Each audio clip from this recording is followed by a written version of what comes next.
ప్రియమైనటువంటి వారలారా, ప్రభువైన యేసుక్రీస్తు పరిశుద్ధమైన నామమున మీకు వందనములు తెలియజేసుకుంటున్నాను.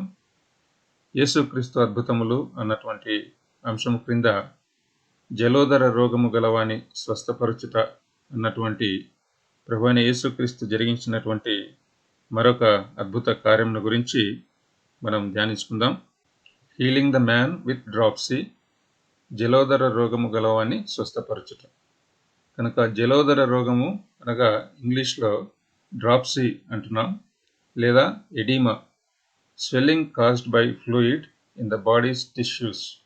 It usually occurs in the feet, ankles and legs, but it can involve your entire body. కనుక ఈ యొక్క వ్యాధి కలిగి ఉన్నటువంటి వారు శరీరములో నీరు చేరి శరీరము ఉబ్బిపోయినటువంటి స్థితిలో ఎంతో ఇబ్బందితో బాధపడేటువంటి వారుగా ఉంటారని చెప్పి మనం చూస్తున్నాం. లూకా సువార్త 14వ అధ్యాయము 1వ వచనం నుండి 6వ వచనం వరకు. విశ్రాంతి దినమున ఆయన భోజనము చేయుటకు పరిసయ్యుల అధికారులలో ఒకని ఇంటిలోనికి వెళ్ళినప్పుడు ఆయన ఏమి చేయునో అని వారు ఆయనను కనిపెట్టుచుండిరి. అప్పుడు జలోదర రోగము గల ఒకడు ఆయన ఎదుట ఉండెను. యేసు విశ్రాంతి దినమున స్వస్థపరచుట న్యాయమా కాదా అని ధర్మశాస్త్రోపదేశకులను పరిసయ్యులను అడుగగా వారు ఊరకుండిరి. అప్పుడు ఆయన వానిని చేరదీసి స్వస్థపరిచి పంపివేసి, మీలో ఎవని గాడిదైనను ఎద్దైనను గుంటలో పడిన యెడల విశ్రాంతి దినమున దానిని పైకి తీయడా అని వారిని అడిగెను. ఈ మాటలకు వారు ఉత్తరము చెప్పలేకపోయారు. కనుక ప్రియమైనటువంటి వారులారా, ఈ యొక్క వాక్య భాగంలో మరి ప్రభువైన యేసుక్రీస్తు పరిసయ్యుని ఇంటిలోనికి భోజనం చేయడానికి వెళ్ళినప్పుడు ఆ దినము విశ్రాంతి దినం అని చెప్పి చూస్తున్నాం. కనుక ఈ యొక్క పరిసయ్యులు, ధర్మశాస్త్రోపదేశకులు, శాస్త్రులు వీరంతా కూడా మరి ప్రభువైన యేసుక్రీస్తు ఎక్కడ తనలో మరి తప్పును పట్టుకుందాము అన్నటువంటి మరి చెడు ఉద్దేశంతో ఆయన చుట్టూ ఉండేటువంటి వారని చెప్పి చూస్తున్నాం. కనుక గతంలో మరి మనము ధ్యానించిన ప్రకారము విశ్రాంతి దినమున దేవుని ఆరాధించడానికి బదులు ఈ యొక్క పరిసయ్యులు, శాస్త్రులు ఆ యొక్క విశ్రాంతి దినాన్ని కేవలము ఒక ఆచార వ్యవహారంగా దాన్ని మార్చివేసి ప్రజల మీద ఈ యొక్క ఆచారాన్ని రుద్ది ఉన్నారని చెప్పి మనం చూసాం. కనుక కనికరం కలిగినటువంటి పనితో పాటు ఎలాంటి పని కూడా ఆ యొక్క విశ్రాంతి దినాన చేయకూడదని చెప్పి ఈ యొక్క పరిసయ్యులు, శాస్త్రులు చెప్పేటువంటి వారు. అందుకే మరి ప్రభువు 3వ వచనంలో ఏమని అడుగుతున్నాడు? యేసు విశ్రాంతి దినమున స్వస్థపరచుట న్యాయమా కాదా అని ధర్మశాస్త్రోపదేశకులను, పరిసయ్యులను అడుగగా వారు ఊరకుండిరి. కనుక వాళ్ళకు తెలుసు తమ యొక్క ఆచారాన్ని ప్రభువైన యేసుక్రీస్తు ఉల్లంఘించబోతున్నాడు. కనుక ఆ పని చేసినప్పుడు తనను తప్పుపట్టాలని వారు ఒక కఠినమైన హృదయంతో ఉండి ఉన్నారని చెప్పి చూస్తున్నాం. కనుక శాస్త్రులు, పరిసయ్యుల యొక్క వేషధారణతో కూడుకున్నటువంటి జీవితాన్ని 5వ వచనంలో ప్రభువైన యేసుక్రీస్తు చూపిస్తున్నట్లుగా చూస్తున్నాం. మీలో ఎవని గాడిదైనను ఎద్దైనను గుంటలో పడిన యెడల విశ్రాంతి దినమున దానిని పైకి తీయడా. కనుక వారి తప్పిదాన్ని ప్రభువైన యేసుక్రీస్తు ఎత్తి చూపినప్పుడు వారు ఉత్తరము చెప్పలేకపోయారని చెప్పి చూస్తున్నాం. అయితే మరి 2వ వచనంలో మనం ఏం చదువుతున్నాం? అప్పుడు జలోదర రోగము గల ఒకడు ఆయన ఎదుట ఉండెను. కనుక ఈ యొక్క జలోదర రోగము కలిగినటువంటి ఈ యొక్క వ్యక్తిని మరి ప్రభువైన యేసుక్రీస్తు ఏం చేస్తున్నాడు? చేరదీసి స్వస్థపరిచి పంపివేసి. ఇంగ్లీష్లో and he took him and healed him and let him go. కనుక ప్రభువైన యేసుక్రీస్తు ఇక్కడ జరిగించినటువంటి స్వస్థత కార్యంలో 3 పదములను ముఖ్యంగా మనం చూస్తాం. చేరదీసి, స్వస్థపరిచి, పంపివేసి. కనుక ప్రియులారా, మన యొక్క ఇరుకులో, ఇబ్బందిలో, బాధలో ప్రభువైన యేసుక్రీస్తు సన్నిధికి వచ్చినప్పుడు ఆయన మనలను చేరదీసేటువంటి దేవుడుగా ఉన్నాడని చెప్పి చూస్తాం. కనుక చేరదీసి అన్నటువంటి పదమును గురించి మనము చూసినట్లయితే ప్రభువైన యేసుక్రీస్తు జలోదర రోగము కలిగినటువంటి ఆ యొక్క వ్యక్తిని తన చేతులతో పట్టుకొని మరి తాను స్వస్థపరచబోతున్నాడని చెప్పి చూస్తున్నాం. కనుకనే యెషయా 41వ అధ్యాయము 10వ వచనంలో, దిగులు పడకుము, నేను నిన్ను బలపరుతును, నీకు సహాయము చేయవాడను నేనే, నీతి అను నా దక్షిణ హస్తముతో నిన్ను ఆదుకుందును. కనుక ప్రియులారా, ఈ భూమి మీద ఎన్నో సంగతులను బట్టి మరి మనము దిగులు పడేటువంటి వారంగా ఉంటాం. అయితే మరి దేవుడు ఏమంటున్నాడు? దిగులు పడకము, నిన్ను బలపరుతును, నీకు సహాయం చేతును, నా దక్షిణ హస్తంతో నిన్ను ఆదుకుంటాను.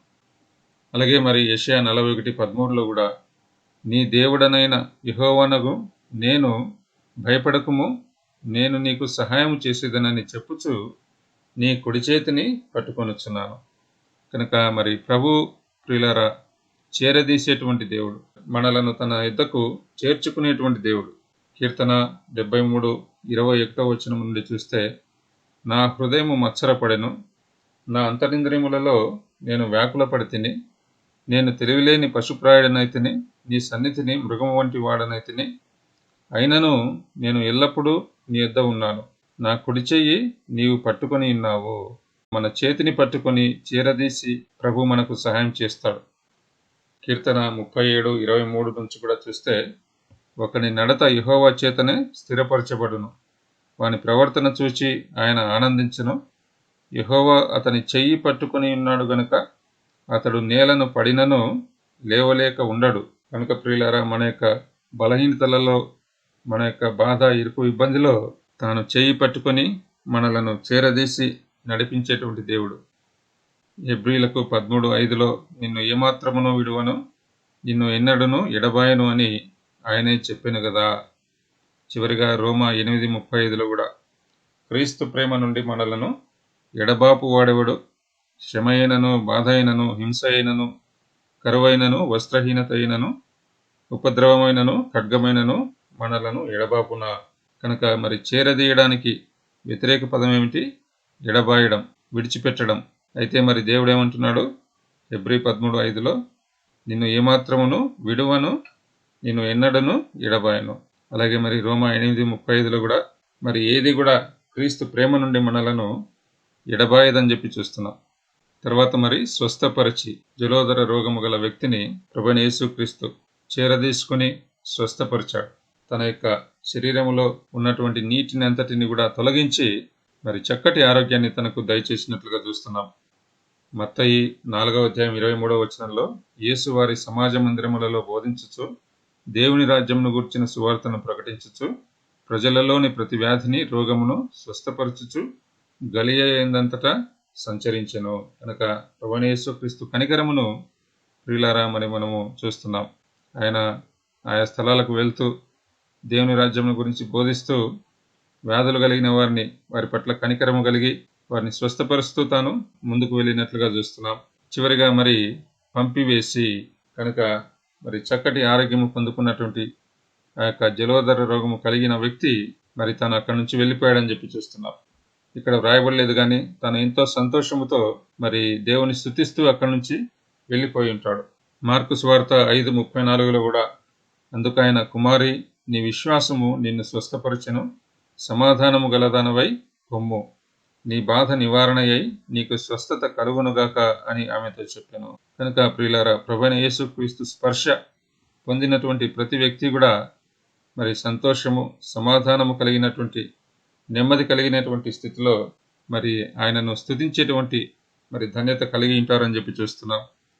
అంతేకాకుండా లూకా 17:15-16 కూడా ఎప్పుడైతే మరి ప్రభువైన యేసుక్రీస్తు 10 మంది కుష్ఠరోగస్తులు వారిని యాజకునికి కనపరుచుకోవటానికి మరి వెళ్ళమని చెప్పినప్పుడు వారు వెళ్ళడాన్ని బట్టి మరి మార్గమధ్యంలోనే స్వస్థత పొందారని చెప్పి దేవుని వాక్యంలో చూస్తాం.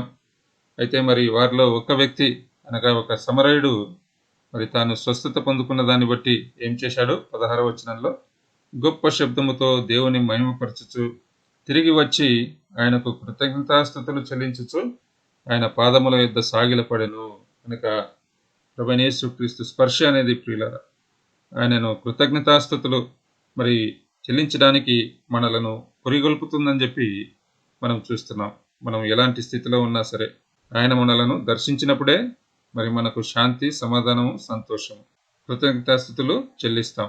కనుక మన యొక్క ప్రతి పరిస్థితిలో కూడా ప్రియులారా, ప్రభువైన యేసుక్రీస్తు సన్నిధికి వచ్చి ఆయన మన కుడి చేయిని పట్టుకొని నడిపిస్తాడన్నటువంటి విశ్వాసాన్ని కలిగి మరి ఆయన ద్వారా మన పరిస్థితి బాగు చేయబడి ఆయనకు కృతజ్ఞతాస్తుతులు చెల్లించడానికి ప్రార్థించుకుందాం. చిన్న ప్రార్థనతో ఈ ధ్యానాన్ని ముగించుకుందాం. పరిశుద్ధుడా, ప్రేమగల తండ్రి, నమ్మకమైన మా దేవ, ఇక సమయంలో లూకా 14వ అధ్యాయము 1వ వచనం నుండి 6వ వచనం వరకు మరి జలోదర రోగము కలిగినటువంటి వ్యక్తిని స్వస్థపరిచినటువంటి సందర్భమును ధ్యానించుకుంటకు మీరు మాకు చూపిన కృపను బట్టి మరి మీకు వందనములు.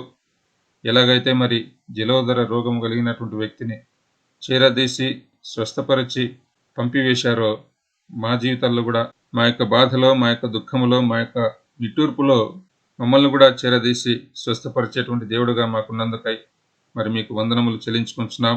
ఎంతమంది అయితే మరి బ్రదర్స్ సిస్టర్స్ ఈ యొక్క వీడియో చూస్తున్నారో వారికి తోడుగా ఉండి వారికి ఆరోగ్యం తెచ్చేసి వారి అవసరాలు తీర్చుకొని ప్రార్థిస్తున్నాం.